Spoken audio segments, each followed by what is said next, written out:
You are born into the ocean, except you do not look like a starfish. You do not have 5 arms. You do not crawl across the seafloor. You do not have hundreds of tube feet. You are a tiny, transparent larva drifting in open water. Your mother is gone. Your father is gone. There is no nest, no protection, no one is coming back. And before you can become the star-shaped animal everyone recognizes, you must survive long enough to rebuild almost your entire body. This is what it sucks to be born as a starfish. Your story begins before there is anything that looks like you. Adult sea stars gather in coastal water. When conditions are right, females release enormous numbers of eggs into the sea. Males release sperm into the same water. There is no mating embrace, no hidden nursery, no careful placement of one precious egg beneath a rock. For many sea star species, fertilization happens outside the body. Your parents solve reproduction by filling the water with possibilities and allowing probability to handle the paperwork. One sperm reaches one egg. That egg is you.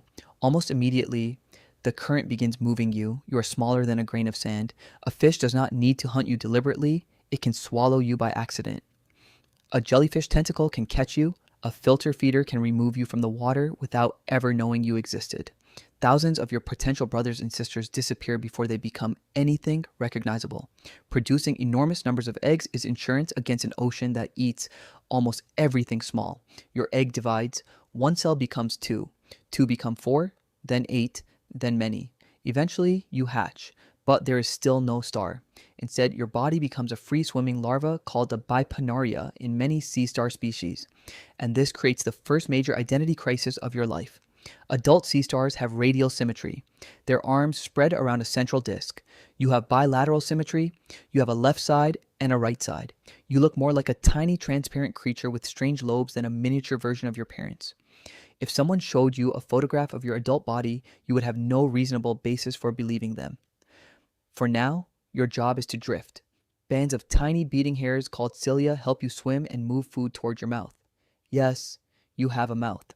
At this stage, many sea star larvae feed on microscopic plankton. This is important because the yolk from your egg cannot support you forever. You must eat while the ocean carries you wherever it feels like going. A cloud of microscopic algae approaches. Your cilia create currents around your body. Food particles move toward your mouth. You swallow. Your first successful meal is smaller than the punctuation at the end of this sentence. Fortunately, you are also microscopic. The problem is that food is not evenly distributed. The current can move you into rich water. It can also move you away from it. You do not choose a restaurant. You become whatever the ocean has booked a table for. Days pass. You feed. You grow. Your larval arms lengthen. Your ciliary bands become more elaborate. Then the water changes. A stronger current catches you. You are carried away from the area where you hatched. Larval drifting can spread sea stars into new habitats. It can also be catastrophic. If the current carries you into water with too little food, you starve.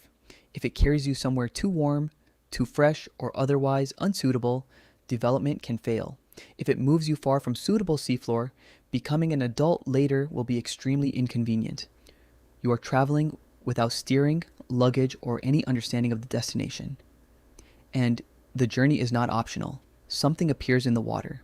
A small predator. You cannot fight it. You do not have spines powerful enough to matter. You do not have an adult sea star's thick body. You certainly cannot detach an arm and perform a dramatic escape. Your best defense is being tiny, transparent, and difficult to notice. The predator passes, you continue drifting. This is how much of your early life works. Survival is not defeating danger, it is failing to be detected by it. As development continues, many sea stars enter another larval stage called the bipinnaria. Your body develops small structures that will eventually help you attach to a surface. At the same time, something much stranger begins growing inside you.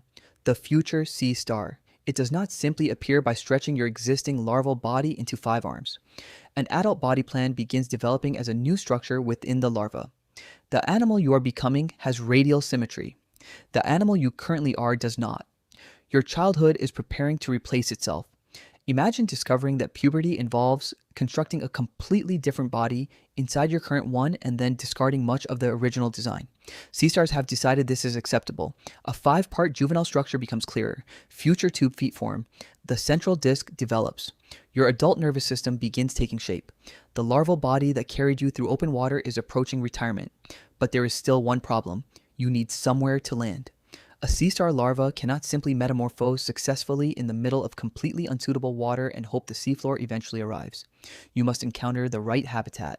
Chemical and physical cues can help larvae recognize suitable surfaces. You drift near the bottom. Rock appears below. Algae, tiny animals, crevices. This is different from open water. Your attachment structures contact the surface. You stick. For the first time in your life, the current does not decide your exact location.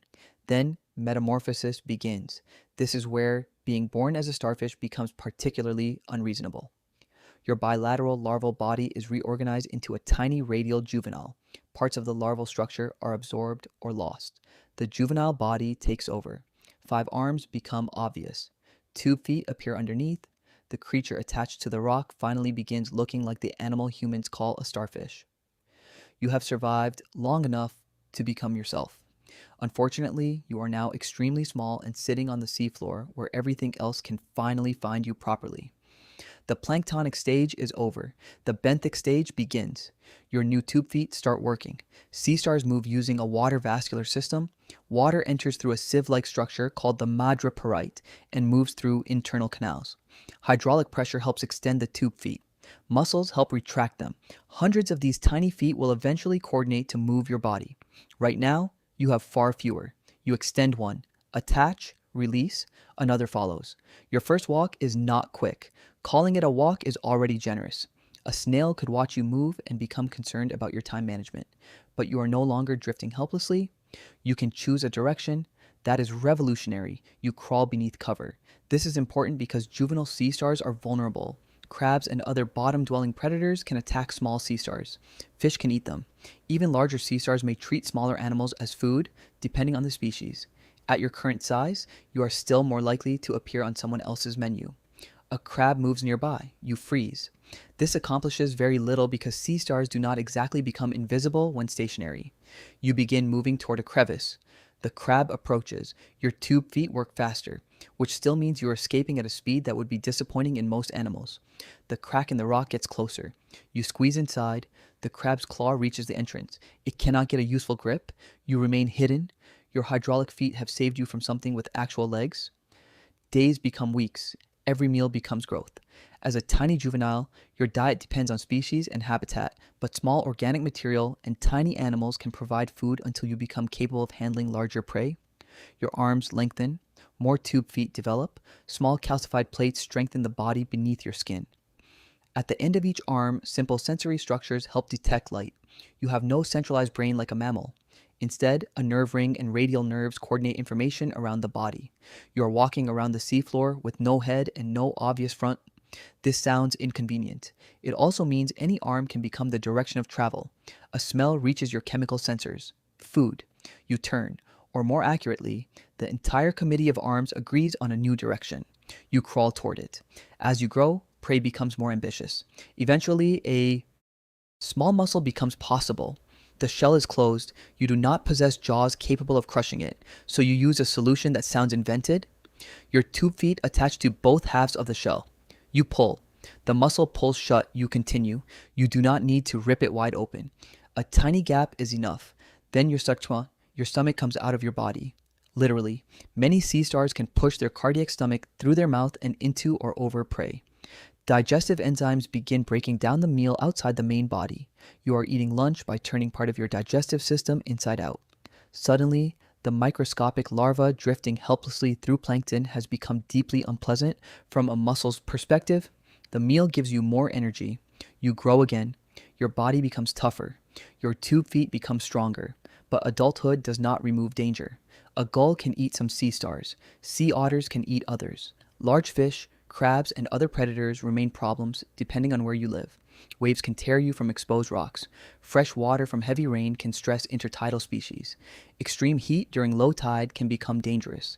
And disease can spread through populations with devastating results. Being shaped like a star does not provide diplomatic immunity from the ecosystem. One day, a predator grabs an arm. You pull in the opposite direction. The arm is damaged, perhaps part of it is lost. For many animals, losing a limb is permanent. Sea stars have another strange advantage. Many species can regenerate lost arms, especially when enough of the central body remains intact. This does not happen instantly. Regrowth can take months or longer. During that time, you have fewer tube feet, less feeding capacity, and a body spending energy on repairs.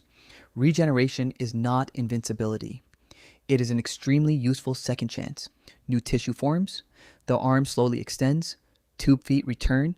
Eventually, the body regains its familiar shape. You continue moving. More years pass. You become large enough that the balance of danger changes. Animals you once hid from may still threaten you, but many creatures on the seafloor now have reason to avoid you. Mussels cannot run. Barnacles are even worse at it. Slow prey is ideal when your top speed can be measured without needing expensive equipment. You find another bivalve, tube feet attach, you pull, the shell resists, you keep pulling. There is no dramatic chase, just hundreds of tiny hydraulic feet applying force until the animal inside makes one tiny mistake. The shell opens slightly.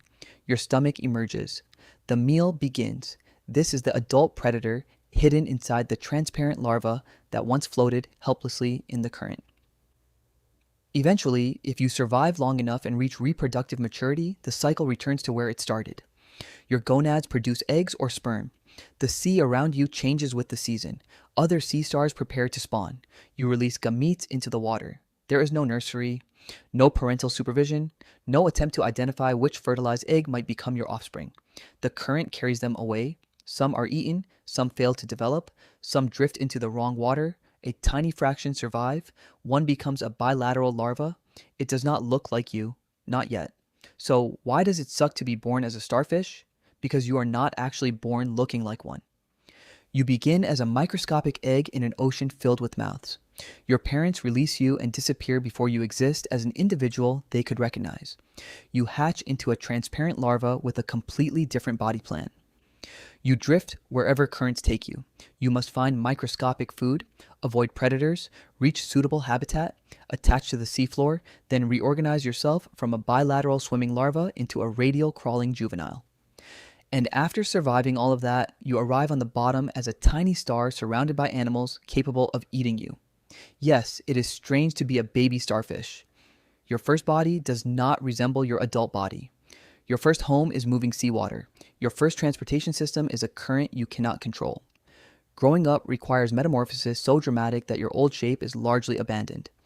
Then you spend adulthood walking on hydraulic feet without a centralized brain and sometimes digesting prey with your stomach outside your body, but there is beauty too. You begin as something almost invisible. The current carries you through a world far larger than anything you can understand. Inside that transparent larva, a star slowly forms. 5 arms appear.